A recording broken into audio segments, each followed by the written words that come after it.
Hello, hello, cher poisson, c'est Mina. Bienvenue sur ta chaîne, le tarot de Mina. Poisson, on va faire le tirage toi et ton autre. C'est un tirage relationnel. C'est pour toi, tu es en signe solaire, ascendant, lunaire. Tout type de connexion, même si j'utilise du vocabulaire plutôt lié à l'amour. Intemporel, c'est au moment où tu cliques sur cette vidéo.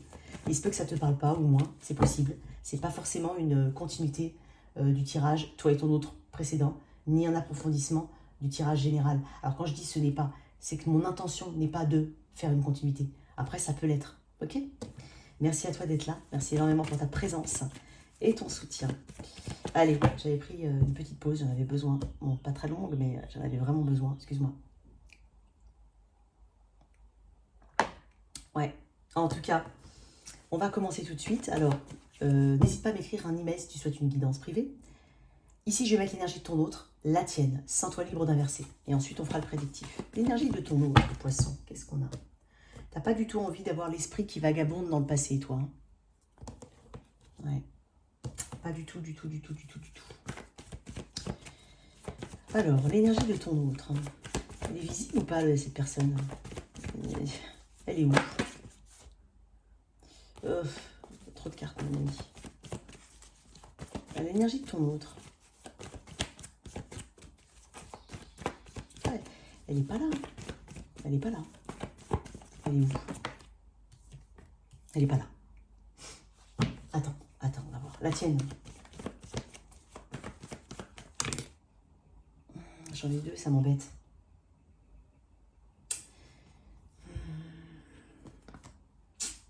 « 7 et 8 d'épée.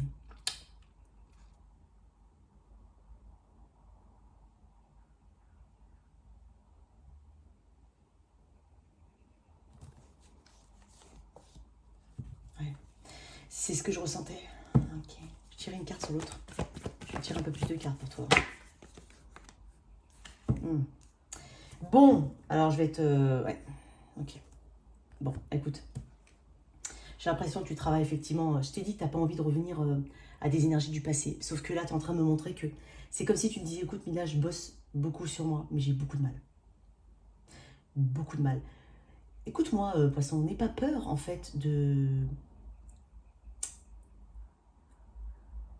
d'avoir du mal à te détacher. N'aie pas honte d'avoir du mal à te détacher. Peut-être pas honte, mais...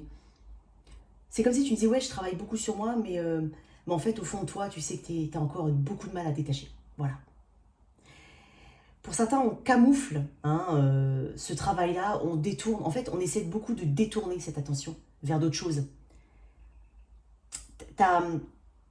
En profondeur, vraiment de manière ancrée, tu as du mal à te détacher quand même. Même si tu travailles, j'y crois, parce que je le vois.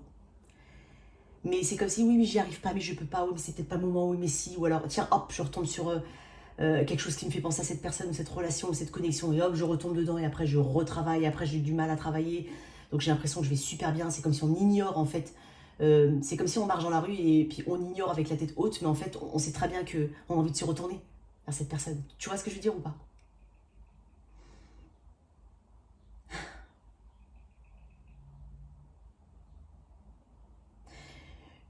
Certains doivent travailler sur des addictions ou des mauvaises habitudes. Je le soulève ici.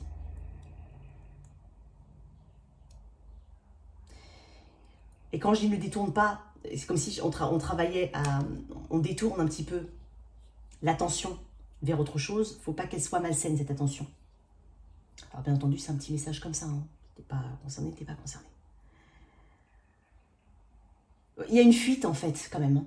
Mais après, voilà, c'est pas négatif. Hein. Je suis pas en train de te descendre. Je suis juste en train de te dire que tu me montres que tu as du mal quand même à avancer. À te tourner, mais je veux dire, totalement. Alors pour certains, on a des stades vraiment très différents. Hein. Il y a un 7 et un 8 éventuellement ici. Il y a beaucoup de 8. Il y a 3 8 ici. La personne en face, alors peut-être qu'elle est... J'ai dit, elle est où? Elle est où? Elle est peut-être loin. Peut-être même qu'elle est à l'étranger pour certains. Qu'elle est en voyage, qu'elle est en déplacement. Tu as l'impression qu'elle en a rien à faire. Je vais être honnête. Elle a aussi d'autres choses sur lesquelles elle travaille. C'est une situation qui quand même lui a permis de travailler énormément de choses sur elle. Mais elle est en mode détachement quand même. Peut-être qu'elle a l'aube d'un nouveau départ dans sa vie aussi. Hein, ça peut être un départ au niveau du travail. quelque chose sur lequel elle travaille, à titre individuel, ou dans sa carrière tout court, si elle est salariée, peu importe, ça peut être vraiment à titre individuel. Peut-être qu'elle lance un projet, c'est possible. J'ai une personne un peu immature ici quand même au niveau relationnel. C'est comme si c'était pas vraiment sa priorité, ou tu as l'impression que cette personne ne t'a pas... c'est pour ça que je dis elle est où? Au tout début, j'ai dit mais elle est où? Tu as l'impression qu'elle est totalement détachée peut-être. Mais il y a quand même une petite différence, je vais pas te mentir. Alors bien entendu, tu peux te sentir ici. Hein. Il y a une différence hein, au niveau du travail, il est un peu plus... Ça va porter ses fruits, vraiment ça va porter ses fruits. Mais juste je suis en train de te dire, hein, pour certains, voilà, on a déjà dépassé ce stade que je t'ai dit. Mais pour certains, on est encore dedans. Donc, n'ignore pas ta douleur. Tu as le droit de pas être bien, tu as le droit, voilà. Mais affronte-la. Ne la camoufle pas, ne la détourne pas, ne la contourne pas. Je sais pas comment ça peut te parler. Hein. Je suis désolée. Il y a un peu de ça. Mais cette personne, elle est un peu plus avancée au niveau de quelque chose d'autre. D'autres projets dans sa vie. Mais comme je te dis, ça peut être une personne, tu as l'impression que tu n'existes pas. Aïe, aïe, aïe. J'ai pas envie de dire ça. Je suis désolée. Bon. Non. Alors, toi, là-dedans. Énergétiquement, tu es un petit peu emprisonné. Ouais, toi, échec. Je comprends qu'une erreur est en réalité une opportunité d'apprendre. Tu as eu peut-être une erreur de jugement sur cette personne. J'entends ça. Cette personne, j'en ai un peu trop. Attends. Cette personne, elle est peut-être très occupée aussi. C'est peut-être une personne qui est très occupée ou qui privilégie tout simplement tout le matériel, tout le matériel, la carrière, tout ce que tu veux par rapport à toi. Et toi, tu as peut-être du mal justement attention, je dis pas dit à comprendre ça. Mais peut-être que toi, tu as besoin de ce côté, voilà, tactile, concret, enfin, tu sais, les gestes, tu vois, et en fait, tu te rends compte que... Et tu as du mal, en fait, à comprendre l'attitude de cette personne. Ça peut être aussi ça. Tout dépend du type de relation. De la durée, peu importe. Cette personne, qu'est-ce qu'elle me montre en énergie? Solitude. Ouais. Je sais que je ne suis jamais seule. C'est une personne qui est peut-être... Voilà, je t'ai dit, pourquoi elle est où? Alors peut-être, moi je le dis comme ça, je dis, elle est où? C'est dingue, j'ai la même couleur de bougie. Elle est où? Elle met la lumière sur elle, hein, sur sa personne. Je vais te lire échec. Pour toi. Non, c'est ça.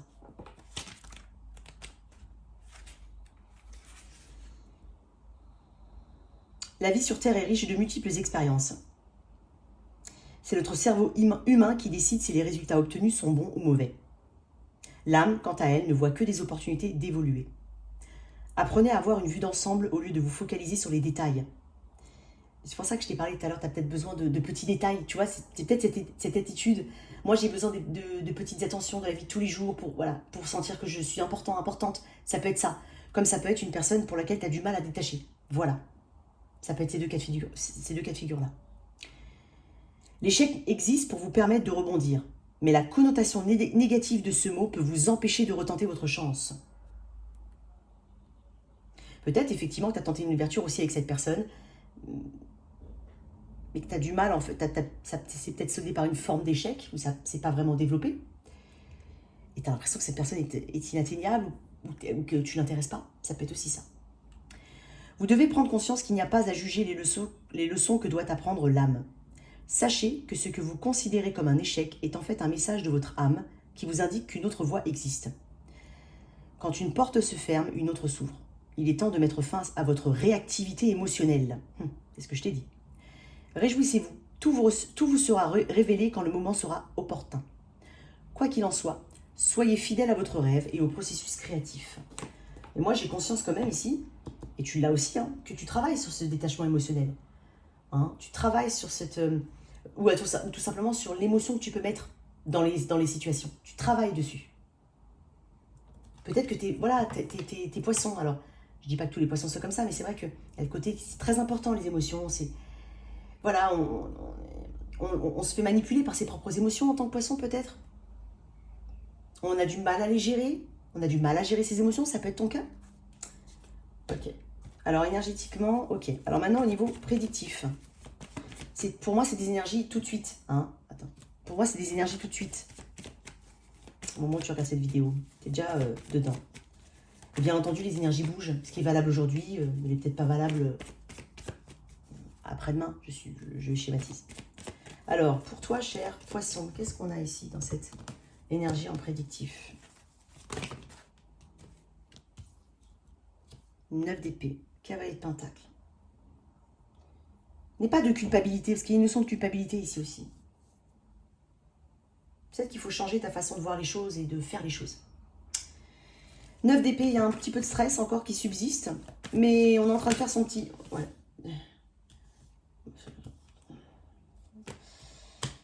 J'ai regardé, mais j'étais pas retournée. Ok.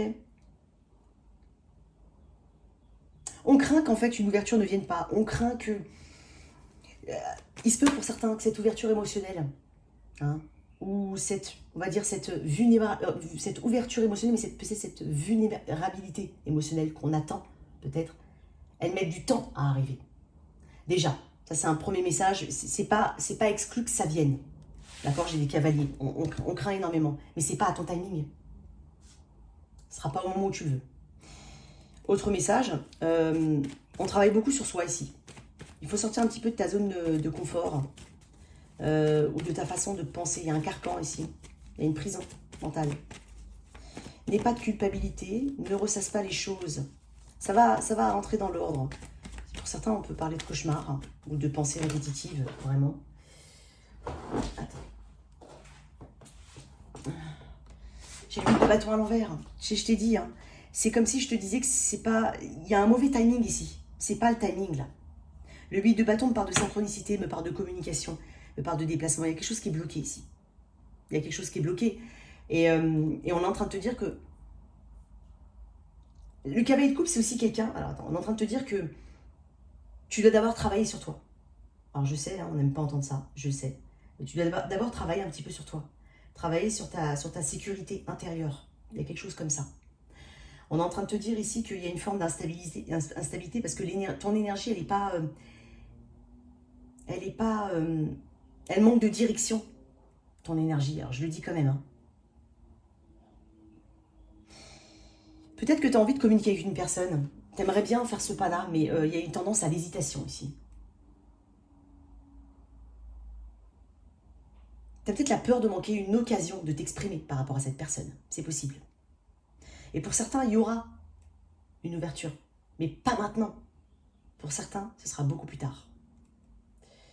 Pour d'autres, on est en train de dire, le cavalier de coupe, c'est aussi quelqu'un qui est un petit peu château branlant avec ses émotions. Il a du mal avec ses émotions. On parle d'ancrage par rapport à ça. Alors, pour le moment, c'est pas le timing pour la communication. Et je te le dis, c'est ça le message, c'est ça la outcome. C'est pas le moment. Tu auras des signes, ce sera plus tard. Mets de côté quelque chose pour le moment.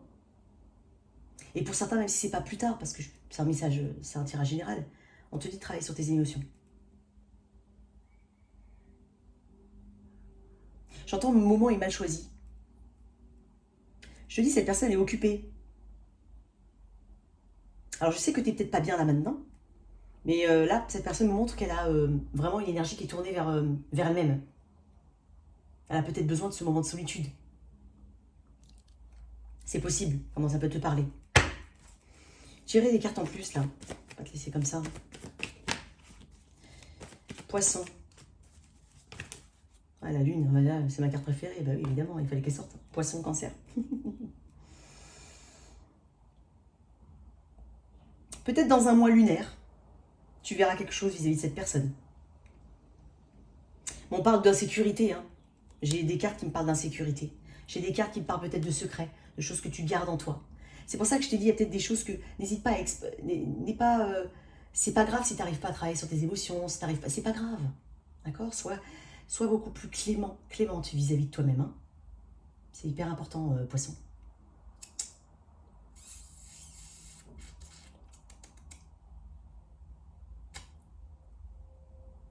Il y a quand même une grande inconnue chez cette personne. Et là aussi, hein, le fou, c'est une carte d'inconnu aussi. Alors, j'ai l'énergie du bélier. Alors, j'ai bélier. J'ai cancer, poisson. Si je m'arrête qu'aux arcanes majeures. Après, j'ai un peu d'air. un peu de terre. Très peu de feu, tu vois? Très peu de feu, donc très peu d'action. Et la seule carte d'action est tournée à l'envers. Je vais te retirer une autre carte. On va laisser comme ça. Une carte. Ah, tu vois, j'ai 2 cartes qui me parlent de secret. J'ai ta deuxième carte, poisson, qui est sortie. Grande prêtresse. Peut-être que tu es très intuitif. Peut-être que tu tires les cartes. Peut-être que tu es parti voir quelqu'un pour savoir un petit peu plus par rapport à cette situation. Il y a quelque chose qui est encore un peu flou. Et je te dis, pour certains, il y aura une ouverture, mais beaucoup plus tard. Je vais tirer une carte des anges de l'amour dessus. Et puis pour d'autres, il faut travailler aussi sur l'émotionnel. Il y a peut-être même quelqu'un d'autre qui fait partie de ta vie. On parle peut-être d'une personne sur laquelle tu as du mal à te retirer de la tête. Il y a peut-être quelqu'un d'autre qui entre dans ta vie ou qui est déjà dans ta vie. C'est possible. Alors, pour mes poissons. Un tirage très poisson, hein. Suis ton intuition, poisson. Ne barre pas la route à ton intuition. Tu sais très bien, relation karmique. Il y a peut-être quelque chose de karmique ici, ouais, effectivement. Vous vous connaissiez déjà. Et une autre carte, gardez l'esprit ouvert. Je t'ai dit, oui, effectivement, garde l'esprit ouvert dans le sens où t'épuises pas déjà. Et puis, c'est peut-être pas à ton timing, je te l'ai dit. Voilà, c'est possible. Je vais te lire un peu de karmique. Un petit peu. Hein. Relation karmique. EQRS.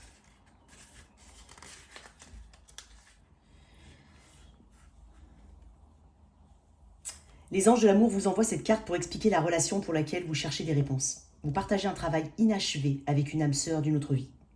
Cela peut comporter un projet commun, une occasion de pardonner ou encore une leçon personnelle à intégrer, comme la patience.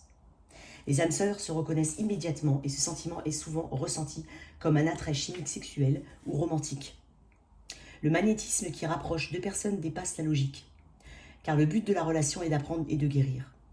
Que votre âme sœur devienne ou non votre partenaire amoureux, vous en tirerez des leçons personnelles et spirituelles qui vous feront grandir. Les régressions dans les vies antérieures peuvent également vous apporter des réponses à vos questions. Peut-être que c'est pour ça que tu pourrais, pour certains, éventuellement être amené à consulter ou tu as déjà consulté quelqu'un. C'est possible. J'ai quelque chose de karmique ici, en même temps, je n'ai pas forcément la réponse immédiate pour toi. Et je te dis, peut-être plus tard, pour certains.